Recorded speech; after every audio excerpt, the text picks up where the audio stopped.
Welcome to LOA Today. I'm Walt here with Joel Elston and Alyx King. Today is Thursday, July the 11th, 2019. It is 8 a.m. in New York, 5 a.m. in Los Angeles, 1 p.m. in London, 10 p.m. in Sydney, and 9 p.m. in Tokyo, Japan. But wherever you are in the world, thank you for joining us for another episode of LOA Today, your daily dose of happy. And we are going to do our best, as we do every single day, to help you get into that happier feeling space. Because as I pointed out to my colleagues here before we got started, better is better. Anything that you do to get into a better place is better. Doesn't matter where you are. Better and better, yep. Doesn't matter how bad things are. Better is better. Mm-hmm. It's hard to remind ourselves of that. Sometimes it's hard to remember it at all. That's why sometimes you have to play songs that are conducive to your situation. Conducive to the situation. What do you mean by that? Like, for instance, when you said better is better, the song I'm Better came into my head, and it's a new song by Missy Elliott, and it just repeats over and over, I'm better, I'm better, I'm better. And then I was like, oh, it's so jolly, and it just gets you going in the morning. Mm-hmm. Okay. All right. Well, I certainly am an advocate of using music that you prefer, that you like, to get into a better space, because it works really, really well for me. I think Joel actually incorporated it into his practice. I'm not 100% sure of that. But Well, yeah, one of the things that I found that it's as bizarre as this may sound, I find, music just as you're saying, has a direct effect on the mood. And I often, for years before I even understood that, I had, had music for certain situations. And like before I'd work out, I'd have some very, hard driving, intense music that sort of got you got your blood pumping, and then you could have music at night. I mean, music, it actually fits perfectly. It's just vibration of sound. I mean, it's vibrational that creates a sound in our interpretation. And one of the things that's mentioned is that a lot of this has to do with what you interpret. And, there's some songs that I don't even know what they mean. They just seem happy to me. It's just like, I've heard, like there's a song by My Chemical Romance called Black Parade. Well, apparently it's a very dark song. I think it's very awesome. I mean, it's very upbeat. I love that song. Yeah, they're having a parade, and I don't really understand why it's black, but it doesn't matter. It's just a great thing, and it's a very upbeat song to me. And again, I've had people say, "Well, that's a pretty dark song for you to be listening to." So a lot has to do with your interpretation of what it is, and so and also on the other hand, there's a song that I'm trying to think of. It's pretty dark, and some of it's pretty negative. And I've actually deleted it off my playlist because I just don't want to. I don't want to bring that into my orbit. I didn't, so I do like really intense songs. I don't want it to be a dark based, and so music is awesome in many ways, and it can lift your mood. It can also bring you down. I know people that go through breakups, listen to songs. This goes back many years ago. I was on a date with this young lady, and we were driving, and a song came on. She said, "Oh, could you change that?" And I'm like, "Okay." And I was like, "Why?" And she said, "Well, that was my ex-boyfriend. We just broke up song." Oh. I said, "Okay." I said, "Wow, this is going to be an awesome date." Yeah, right. That's a great start to the date, and it pretty much was self-fulfilling after that. But that's a different story. And way to read the room, Mary. Yeah, and so it's like, and that's exactly it. So it's just, and Walt has often discussed how comedy really gets him in tune with the law of attraction. So, I think anyone who's watching the podcast gets that, because they can just tell, because every single show we're cracking jokes. So apparently I seem to like comedy. A little bit. Just a tad, yeah. Walt and I were just, sorry, go ahead. No, that's right. I was just going to say I agree with everything you're saying, of course, but I also wanted to emphasize one point you made, because I thought it was a wonderful point. It's what you like. It's what you prefer.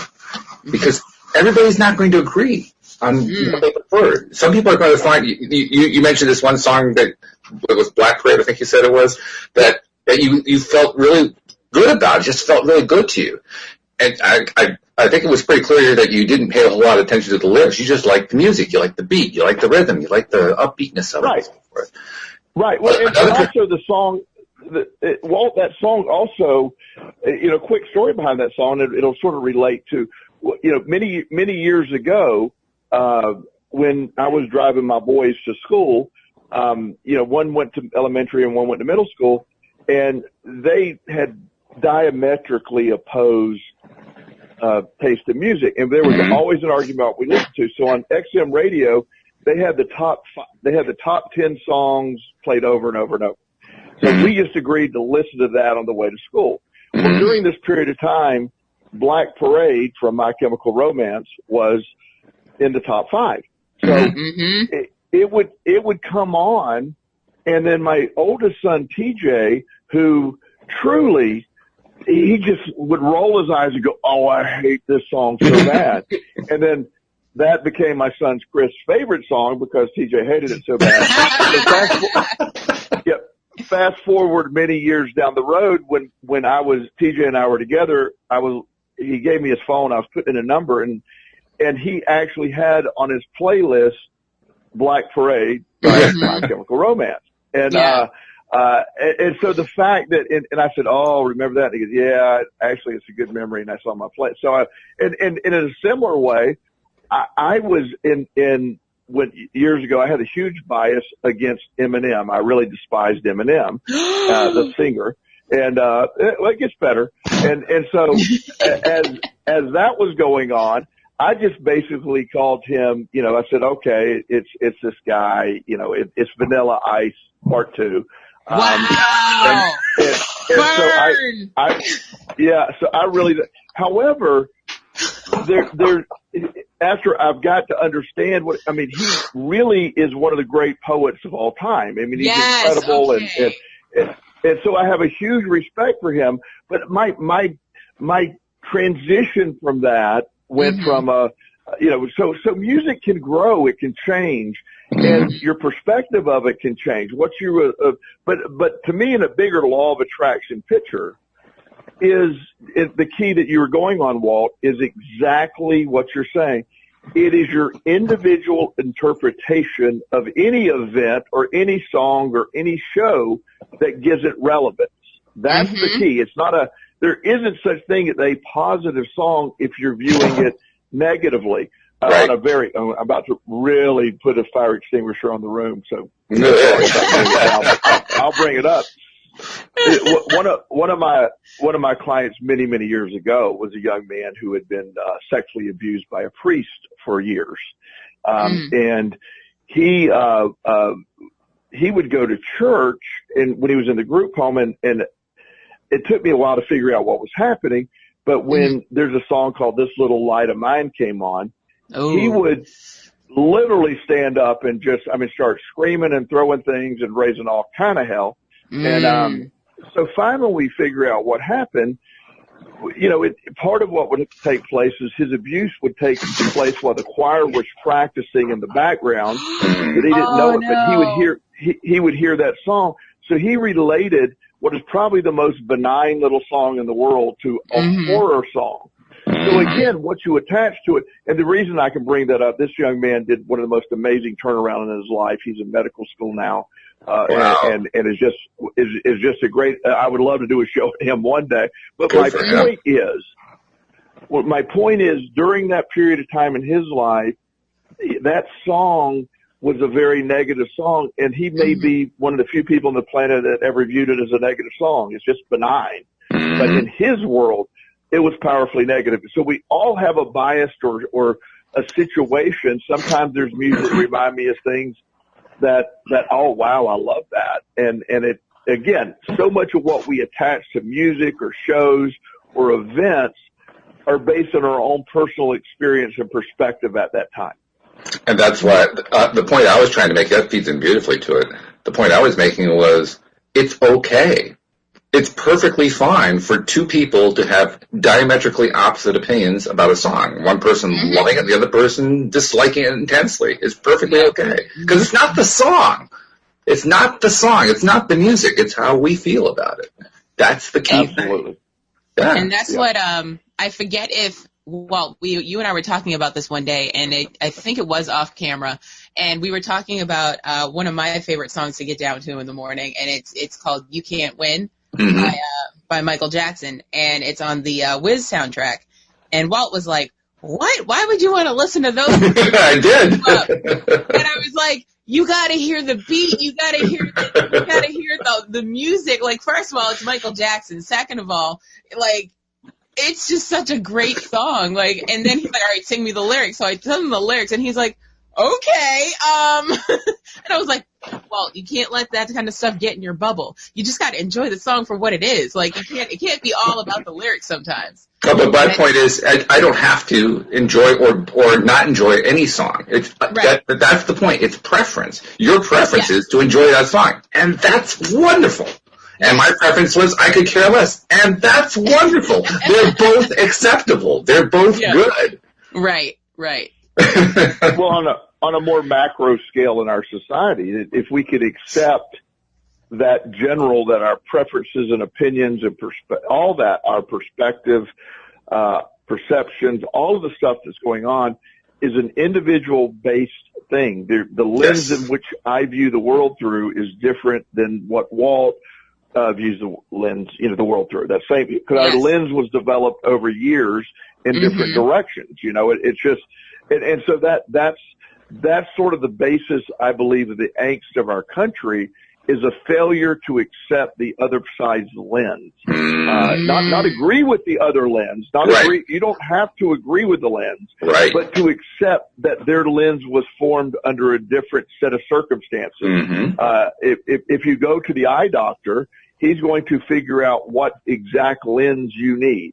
Some people need the exact opposite lens as another person. So if you switch the glasses, they both would be totally inability. They couldn't see. But their lens has been tailor-made for them. So everything that we've experienced in life has developed these lenses that we look at things and we hear things and we smell things through. And so all of this, there's some people that will have a smell that's like, God, that stinks. Well, that's a great smell. Somewhere along the way, somebody convinced people that Axe is a great aftershave or cologne.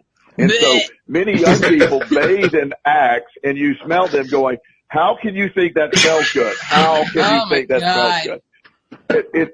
It is the most, however, apparently they do because they're wearing it. Or, one of the things that really bothers me in the gym is because part of this I don't care about, but when I'm with, and it could be a male or female, but often it's female in this case. When some woman is wearing a bunch of makeup, that's her business. I don't care.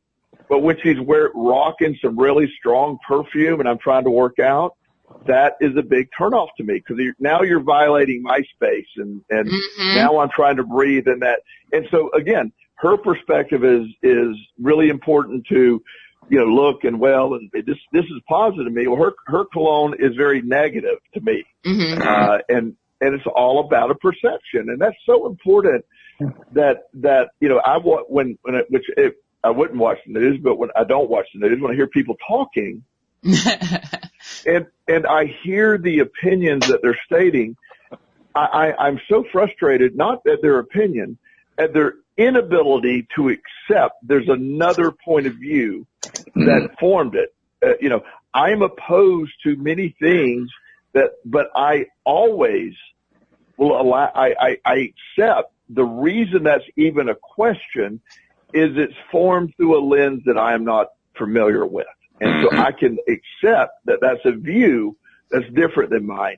And our problem is we cannot accept, I hear all the time, well, this politician is really dumb because he doesn't agree with me. Well, first of all, that politician is not dumb. He or she has that view based on his or her experience, or in a lot of cases, it is a view based on what it takes to win the race. It's not even what they really believe. Yeah, right. That part is the part that always got my attention. That's why I was always interested in politics. Like, wow, people go around saying all these things they don't believe. I mean, you learn that in high school. You're like, you make promises. Like, yeah, we're going to have pizza every Friday. Vote for me. Yeah, You're not in charge of that. But it sounds good. Right. One of the short stories I read one time is there's a African American gentleman that was he was the assistant or butler to George Wallace, the racist governor of Alabama, and interesting he job. wrote a book. Well, I mean, he wrote a book saying him and the governor were very good friends. Mm-hmm. The governor referred to him as Mr. Jackson or whatever his name was. And told him after he would do these things, he said, I don't believe this the way I'm saying it, and I apologize to you. It's just what I have to do to be governor of this state. And he defends him and says George Wallace was not the racist that he was painted to be, at least from that person's perspective. And I know several people who were in government or had high-end government jobs, like, for example, Republicans who really deep down believe we need some form of gun control, but they cannot say it because they will never be elected. Or I know Democrats that want some, that think the abortion stuff's getting too far or too out that. And so you have either side, but their narrative doesn't match, and so they're stuck into a bubble of what is expected of them. And so, the what we believe often has many factors that we don't even take into account. That's true. I before the show started, I mentioned to Alyx that I was really determined today to be focusing on what I prefer because I've been spending too much time focusing on what I don't prefer. And here's an example of it. I was focusing on a conversation I had with somebody on Facebook who was arguing about politics, and I was trying to argue about politics. I just want to talk about LOA. He insisted on talking about politics, and he got really mad at me because I would not stand up in favor of unity. The idea that everybody should be on the same page and have the same idea about issues. And I mean, he was really adamant about it. Yeah. He really honestly believed that until we achieve unity, we will never end dissension. And I said, wow. Okay, yeah, well, I don't think you're ever going to end dissension. Good luck with that one. Right? It's just not going to happen, divisions are going to exist as long as we have different perspectives. Oh, he wasn't having that.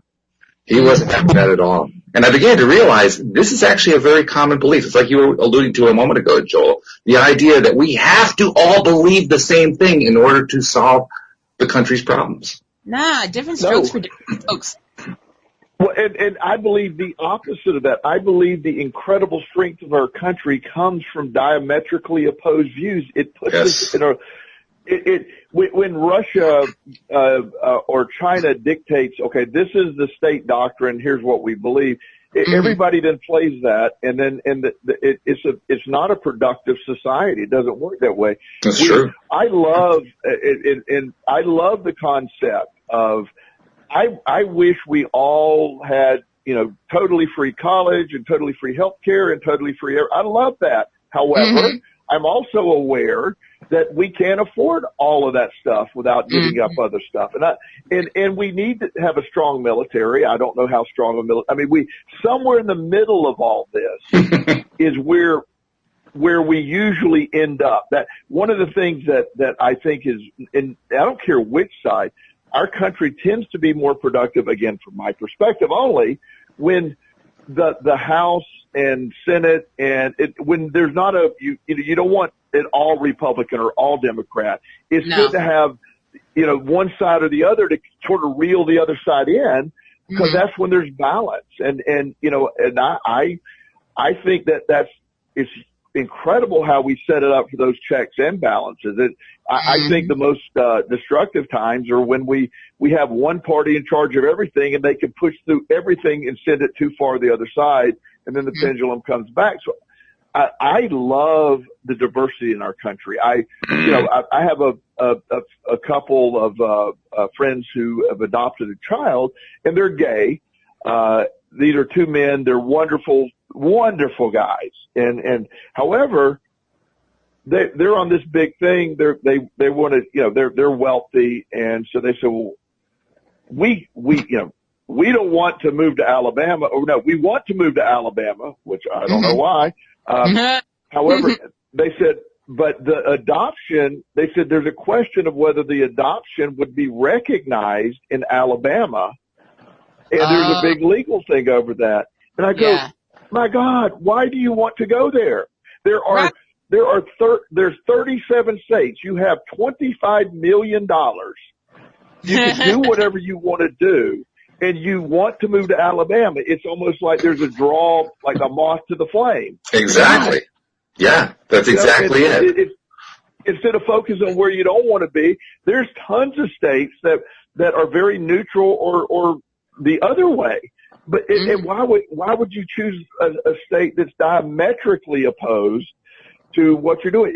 I don't want to live next to someone who truly believes my existence is a sin. Now, I'm not saying it's right for them to believe that. I'm just saying I'm not going to go in there and change it and then somehow say, oh, well, don't get offended when I go to Alabama and somebody makes, gay jokes. It's just not the way it works. So my point is, my point is you can find the diversity and if we look for, we have all that. And I think the free market handles a lot of things. Eventually, if you believe a certain way, people aren't going to come there. It all works out, but trying to jump in the middle of it and force other things that causes a problem. So that's why our country is great. It's the fact that, one of my clients is, he is one of 7, and I don't even know the term, but I call him a nuclear scientist because he is, but it's beyond that. I mean, he's one of 7 people in the world that holds this freakish, I don't know what it's way beyond me to explain it, but it's like he deals with like nuclear fusions and stuff like that. And this is one of the smartest people to walk the planet. I think I remember him saying his IQ has been measured at 182. So just incredibly smart. Has the least common sense of any human I know. Yeah, sometimes you have one and you lose the other. He doesn't get sarcasm. He works for our government, and he has a person. This is a true story. It's at the Pentagon. He has his own person who follows him because he forgets where he parks every day. He forgets. He has his own person assigned to him to help him with things. I find that fascinating. Yep. So it's when we do that, when we look at it from that perspective, I love I'm loving how we do things where we accept other people's position. I don't want to create the anti-law of attraction or the wrong side of the law of attraction by going around enforcing my beliefs on other people. You want to believe what I believe, that's awesome. You want to disagree with me, that's great. I'm not going to spend a lot of energy on either side of it. Because it's attracting. That's that energy that we're trying to do. It does the opposite. And it's so important to understand that. The other thing that I've noticed a lot, and another reason I'm trying to move away from all this, is among people who take extreme stances like, oh, we all have to be unified on the same belief, is that they also seem to have another tendency in common, and that is they all believe that they are victims of whatever the opposition says to them, about their position or whatever, so that, if they stand for one side of an issue and somebody else stands for the other side of the issue, and that somebody else says something in a really passionate way about how it's wrong to hold that position, they have no choice but to be angry at that person. They are not in control of their own emotions. They are dependent upon the emotions of others. And that tendency seems to be almost 100%. I say almost because I leave open the possibility that maybe there's an exception to the rule, but so far as I can see, everybody who I've been interacting with who has expressed some idea that we have to gang up and we have to force our views on everybody else, at the same time believes that they are not able to control how they react when somebody on the other side says something they don't like. It's amazing. Yeah. Yep. I want to bring back the point of that Joel was talking about lenses, and that reminds me of a video I was watching. It was an experiment based on privilege, and it basically showed how, I'll explain the experiment, but it basically showed how the advantages you had in life that other people haven't had shape who you are, and it's based on nothing that you have personally done. So, for instance, the example was it was a line, and many people have probably seen this video, and it was a bunch of kids in a straight line, and of all different shapes, sizes, colors, women, men, and everybody. And so the guy goes, okay, we're going to all race for this $100 bill. And he said, but before we do, I'm going to ask you a couple of questions. And if your answer is yes to the question, take 2 steps forward. So the first question, I believe, was, do you live in a 2-parent household? And a lot of the white people took 2 steps forward. And then, did you go to a private school? 2 steps forward. And, it kept going on and on like that. And then they're like, stop and look around and see who's around you. And it's like, and then he reminded him, like, because you are experiencing life through a certain lens based on the things you have been given in life. This is called privilege. You have not earned any of this. And I want to say, and this is the funny part that got me, is like, you will see that most of the black people are in the back, and they would probably still, if this race was even, they would still smoke you and win this $100. So take the time out after we've finished this race and talk to the people around you and discuss the differences that you have and try to experience another person's lens. And I thought that was a very powerful experiment that I saw, and I just wanted to share that because I feel like it goes with exactly what we were talking about. Well, it also raises a question in my mind. Well, it raises a lot of questions, but the first question that it raises in my mind is, if we are shaped by our experiences, and I agree that we are, to what degree can we change our perception about our experiences? I mean, you can change your perception on anything. So that was the point of the experiment is how you look at it and how other people see it. So maybe you need to step in someone else's shoes and see from the other side, and you get a whole different perspective when you do that. Yeah, that's one possible way to react. There are a lot of different ways to look at it. There are a lot of different ways to experience what they experienced. And to me, the biggest challenge and the biggest exciting thing in life is to see if I could be in that kind of a situation, whether it be a contrived experiment like that or really anything that I interact with, and change the way I'm going to respond to it. That's what I was talking about this morning when I said I'm going to start paying more attention to what I prefer and stop paying more attention to what I don't prefer. Because I've never done that on a regular basis. Well, I can't say that's true. I mean, since doing this podcast, I've actually done it quite a bit. But in my past life, I didn't do that at all. I really believed I was stuck in whatever emotional framework my context told me I had to be in. Yeah. So having to make that change was a big change. Now I'm actually believing, well, hey, yeah, I really can do that. So now I'm faced with, well, I'm so sick of focusing on stuff I don't like. I don't like the results that come out of it. I don't like how it feels. I don't like how I end up attracting stuff I don't want. I am really, really determined now that I'm going to shift. And so I guess my question was kind of tongue-in-cheek because the answer is yes, of course I can shift. Like, of course I can make that change. Yeah. But it's also a bit of a challenge. It's like, you know what? Am I going to go through my day letting those things that I don't like continue to decide what it is I'm going to focus on? No. And when I woke up this morning, I said, hell no, I'm done with that. I'm done with that. Exactly. Tell them why you're mad, Walt. Yeah. And that's the choice we have every single day. Yep. That's what's so cool. Every single day we get the same options all over again, and we can change and we can choose differently. Yes. And that's the law of attraction.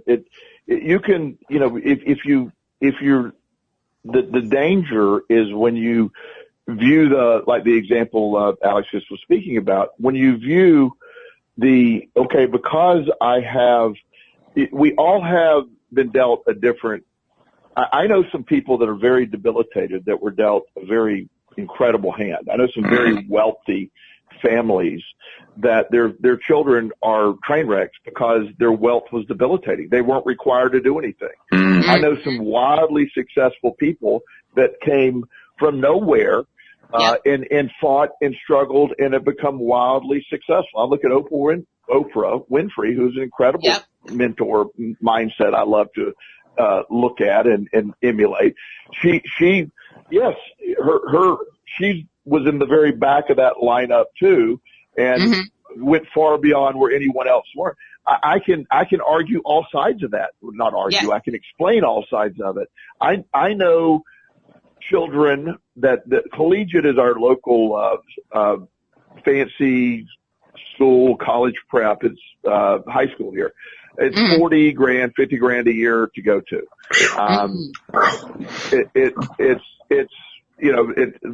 It's full. And one of the kids that he's a young man now that works with, and regardless of why I'm working with him, he said he feels debilitated by collegiate on some level. He said, you're not allowed to fail at collegiate. He said, I realized about 11th grade that, that assignment I put some effort into gets about the same grade as the assignment that I didn't get an effort in. Even if I don't do it, all my mom has to do is call up here and raise hell, and then I'll still get a B in the class. And it was because they want the $50,000 a year. You can't fail at collegiate when somebody's paying $50,000 a year to be there. It just doesn't work. And so the idea that he had to fight or struggle or push or gain knowledge. So when he ends up at a university, that is demanding some academic, effort, his mommy calls up there and told the professor that, you're unfair to my son because you gave him a D. And he goes, I didn't give him anything, ma'am. He earned it. He barely earned the D. He was a point away from having an F. Yeah. And she called the one of the regents she knew, and they said, ma'am, you've got to stop. It's time. And he literally was debilitated by this incredible, most people advance in life. He was running the 40-yard dash starting at the 30-yard mark and wasn't doing as well as people that started the thing. So within that, I tell both sides of that. When I have some people who have had less of an opportunity, say, well, I didn't have that opportunity. Well, yes, you're right, but hopefully you can have your lens set. There are no limits to anything except the ones we put around, and that's the important thing. So I find the people that take both sides of that commercial or that little short video you're talking about and use it again. They can use it the wrong way. Yeah, it's like, it really, it's amazing. So I think this is something that's important that I want you to grasp, that you are able to, not you people, I mean you, my audience. What do you mean, you people? But No. you people, our audience to grasp is that individuality, that ability to just, your lens has been formed. I want you to view the lens the way I want you to fight for what you believe in, but I also want us to accept, not agree with, but accept that other lenses were developed. One of the, and we can flip this because I don't want to stand too much on this sort of in the edge of negative here, but, one of the things, I have an NFL player that I work with, and he is one of the ones one of the many NFL players that kneels at the national anthem. And he truly doesn't understand why people are so angry with him. He said, I'm not disrespecting the flag. I'm disrespecting the way my race has been treated by the police. That's his view. Facts. Well, when you have a mother whose son 2 months ago was blown up while fighting a war, defending her perception of the flag, she sees it differently. I would love for both sides to see what the other side is seeing, why they get so adamant, but it doesn't come across in a discussion. There's people that have lost family members in defense of the country who view people kneeling as spitting in my face. You're spitting in my dead son's face. And that's something that they get added about. So they're never going to be able to accept the lens that the other person's viewing. But when we can calm it down to a non-emotional state and then say, look, I want this. I really, really want this our beauty is our diversity. Our growth comes from people not accepting the status quo. Our growth comes from that. We want to push the envelope, and then you want the other side to keep that envelope in check. It's a beautiful system when it's allowed to be accepted.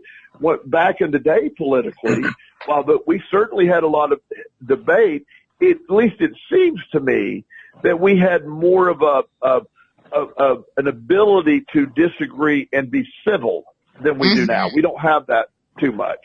And social media contributes to that because what happens is when you get a group of people that have the ability to sort of all get together and tout their own conspiracy theories and there are literally people, to sort of lighten it up, literally people with all their heart that believe that the earth is flat and it's a conspiracy. They believe this. They really believe it. Yep. Yes. Flat earthers. Yes. Yeah. It's true. I mean, it's amazing that exists, and it's like, I'm not grasping why you'd believe it, but instead of, I just like the fact that we got those folks out there. Okay, good job, guys. I mean, wow, you know. Yeah, right. It's better you than me, but I understand. I mean, I can't remotely get to where they're at, but I without any investigation, by the way, I've never tried to figure. I've always, for the longest time, thought it was a tongue-in-cheek, sarcastic sort of well,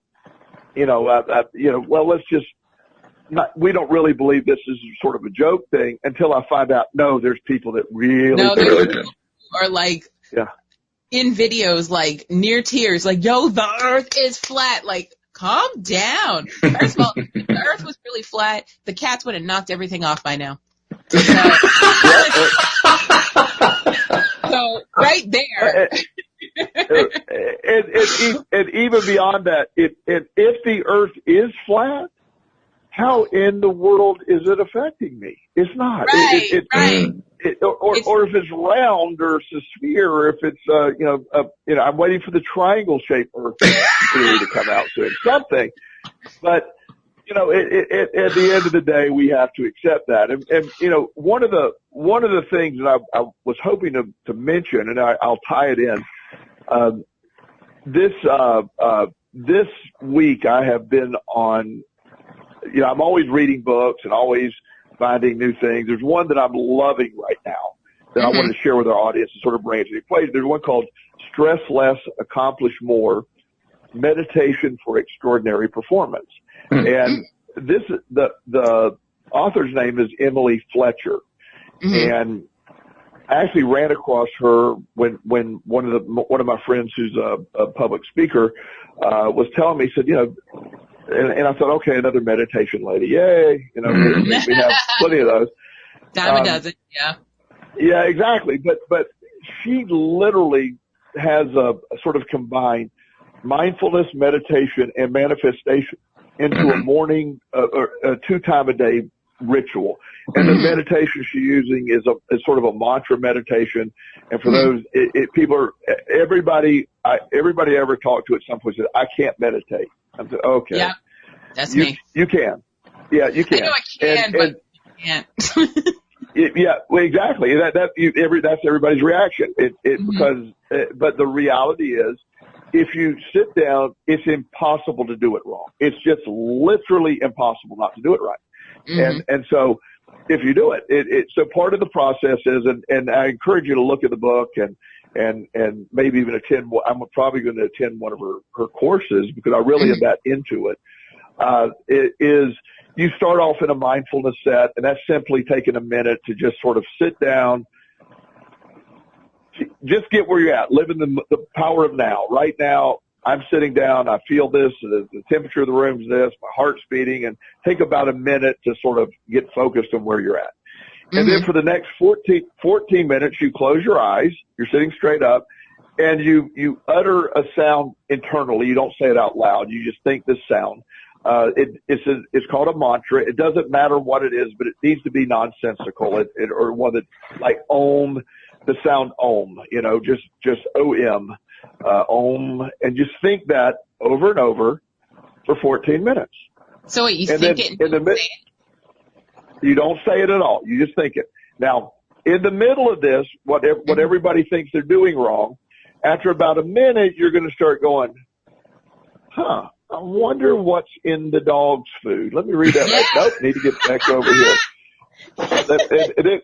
Then the moment you find yourself sort of over there, say, nope, back to Om. And then you start thinking Om again. It's like, did I pay that bill? Thanks. Did I wonder what Ross and Rachel would be doing if they were actually now? And then all of these thoughts, and then you keep going back to come back to Now, what happens with those? The point is, and that's where most people lose meditation, say their mind won't work. No kidding. There's a point of that, and it is actually working. Now, as you do it, those thoughts become less and less. But if you keep at it, there's a moment that when you do this meditation, when you're doing this mantra meditation, by the way, this is a form of transcendental meditation they have a trademark, so you can't say it's transcendental meditation, but it's sort of transcendental meditation. And it's just saying the mantra over. It's low-key meditation. Yeah, it's a great marketing here, folks. Yeah. Now, you don't need to hold your fingers in a certain way. You don't need to cross your legs in some guru setting. You don't need to wear yoga pants. You don't need to. I'm not doing it. They're optional. In fact, pants are optional entirely. I mean, that's all up to you. But just put a towel down if you need that. Anyway, you had to be pants are optional. Yeah, and so within this process of meditation, there's this moment where you just feel this. They call it the bliss chemicals, where dopamine. It's not a high, but it's this amazing feeling. You literally feel it in your brain. Maybe not the first time you do it, maybe not the second time you do it. And now she gets into great detail of why this process works and what it does. But she basically states that there's a certain amount of adaptation. There you go. We have an ability to adapt to life. It's almost like a gas tank. You wake up in the morning and you have this gas tank full of the ability to adapt whatever life throws at you. Then as the day goes on, we sort of burn. And so, like at the end of the day, you're being set off by anything, or it might be the middle of the day, or you may start off your day and then use it all up. So the idea that this process allows you to replenish that ability, it gives you more energy. It's a great reducer in stress. There's a lady that had, that one of the case studies she talks about is this lady had a severe case of a diagnosed anxiety disorder. It was verified through she ran around with like quadruple the amount of cortisol levels. She was constantly stressed. Her adrenals were constantly fatigued. Wow. And she started this process, and through blood tests verifying where they're at, using, high estrogen, levels which come out from stress, super low, dopamine and all these chemicals, the opposite of where they need to be. After 1 month of doing that, her cortisol levels were on the low end.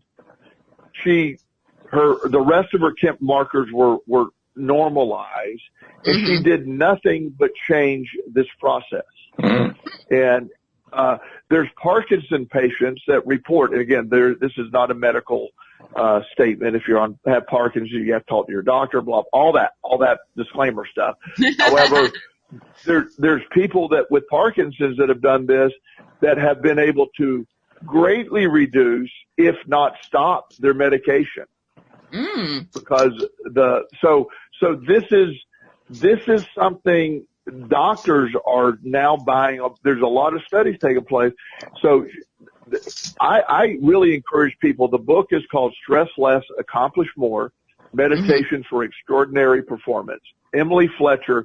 I've listened to it on Audible. I listen to a ton of stuff. So I get a lot of ideas that way, but there's few things that I run across that really hits me in a certain way. And I've added this routine I've replaced my morning routine with this, and I do an afternoon. Wow. And I find it to be incredibly beneficial. Wow. That's a great endorsement right there. And to add the manifestation point on the end, to add the law of attraction piece, and where she sold me and hook, line, and sinker and everything, is you do the manifestation, the law of attraction exercise at the end of your meditation. When the body is flooded with positive bliss-like chemicals, makes sense. Now you're in tune with now you are emotionally. The vibration you're putting off is exactly what we're seeking. So when I have people, this is the law of attraction connection. So when we have people who are, how do I get what I really want? This is a method to vibrate on the level that you want to vibrate on, and then apply the manifestation while you're in this mindset. It becomes an incredibly powerful tool. I love that on a number of levels. One level that I love it on is much earlier in the podcast, Joel, you were talking about how politics used to be much more civil. There was a greater level of civility than there is now. And I think that really points to what's really going on. People talk about how it's the dissension. I say, no, it's really actually how we're reacting to it. And this process you're describing is a wonderful way to help oneself change the way we understand what's going on with things that we don't like, such as politics. I'm not limiting it to politics. It could be almost anything, really. But the point is, if there's something going on that you're finding yourself, you're like I was talking about this morning, I want to get away from focusing on stuff I don't like. Well, if you're finding there's stuff that you don't like, there's a great process that Joel just described for helping you get away from focusing on what you don't like. If you don't like the way somebody else is talking to you about some sort of an issue, well, try doing a little meditation, using the OM method. Yeah. And you can get yourself to that good feeling place. And then, and this is the critical part, and then when you're doing the LOA portion at the end, make sure you're describing what you want and not what you don't want. Like, I don't want any more of that terrible person saying these terrible things to me. No, don't go there. Don't do that. Yeah. Go to what result you want instead. What's the actual positive way of expressing? Yeah. She literally says exactly that, where you get to the point at the end when you do the manifestation piece. It's basically what we talk about every week. But what she says is you visualize, you feel exactly what you're trying to feel. What you want. You feel as if you live in this mindset that you feel that you have already obtained this. And this is awesome. That cool. We're in this mindset. So when this is a hack to get the brain to produce the chemicals which puts off the emotional vibration of what you're trying to attract. The one of the things, and I almost am hesitant to say this because it could be really coincidence, but you know how coincidences are. So, I've been doing this for, about 3 or 4 weeks, and I've financially, I never, I'm in a great place financially, and I do things in I don't worry about money anymore. I have plenty of money, and it's not a big, massive focus. But as I'm always sort of, striving, and I always have goals, so I've had a number that years ago would have been a ridiculous number to be able to obtain sort of in monthly income. And so I've, and said, but not that I have an abundance now, but I would like to. So this month, I've had a number for a long time that I put to a point I didn't think was really possible. Well, on the 11th, on the 11th of July, I just booked enough stuff that will put me about 15% over that number for the month. Wow. Nice. Congratulations. Yeah. Thank you. And it was, and again, I'm not saying this meditation did that. I'm just saying it is part of what I've incorporated into that. And I find it ironic with me starting this that now, and again, on the same token, I had an abundance before this happened. I have an abundance after this happens, and I will continue to have an abundance, and that will keep coming in.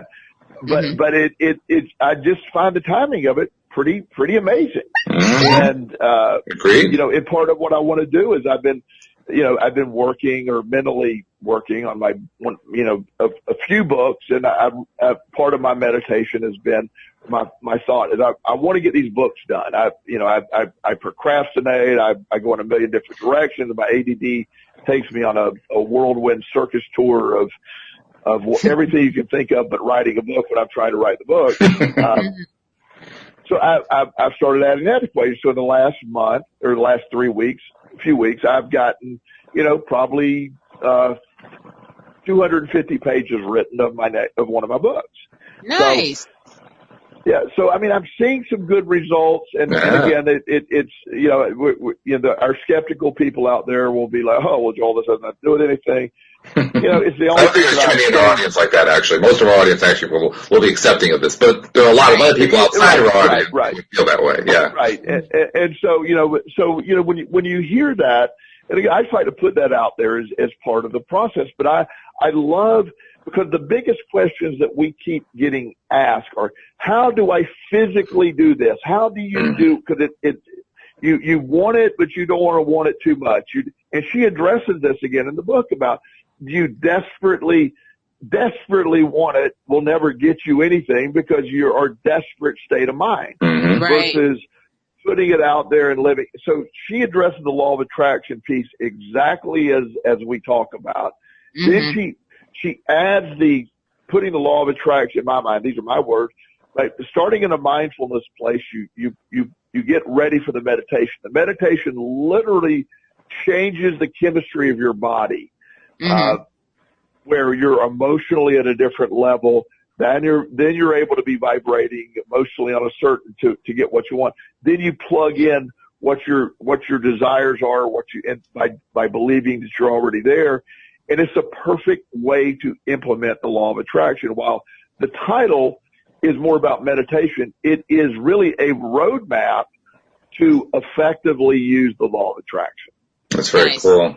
I also have to ask the usual questions whenever there's a meditation modality going on. So you say you do it twice a day. How much time do you spend on it? 1 minute on the mindfulness piece, 14 minutes on the meditation, and a minute or two on the manifestation at the end. And is there a particular time of day? Is it first thing in the morning, last thing before you go to bed, or does it matter?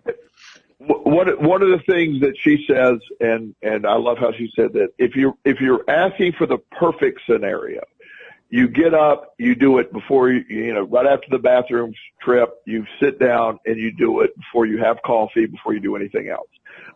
Then you do it again after your lunch digest. You don't want to do it right after you eat because there would be a tendency to get, you get sleepy right there. But like in a perfect world, you would do it at 6 a.m. and then 2 p.m.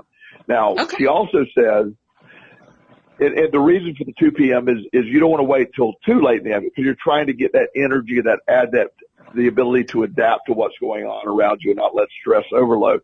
So 2 p.m. This can be done and again, in a perfect world, you're sitting on your back straight, your feet are on the ground, you're in a darkened room or a lightly lit room and there's very little distraction. Or you can do it in a busy airport, or you can do it where, don't try to put parameters. Do you want optimal conditions or do you want to be able to do it? She has effectively done it in airports.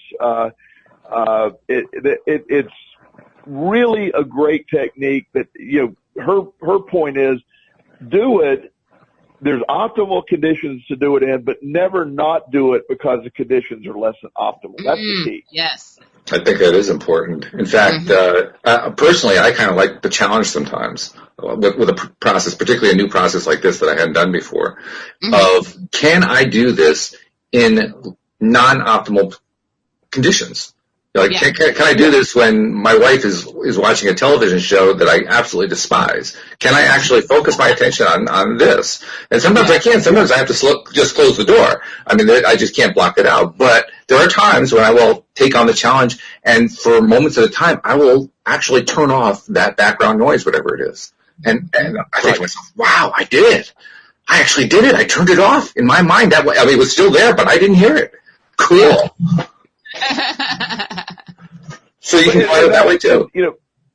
Exactly. One of the things that I really have felt is such a good mindset to me is I can always throw the, I have some noise canceling headphones. I don't have to have sound on, but I can just put the headphones on, which dampens some background noise. If there's like this morning, and I have freakishly good hearing.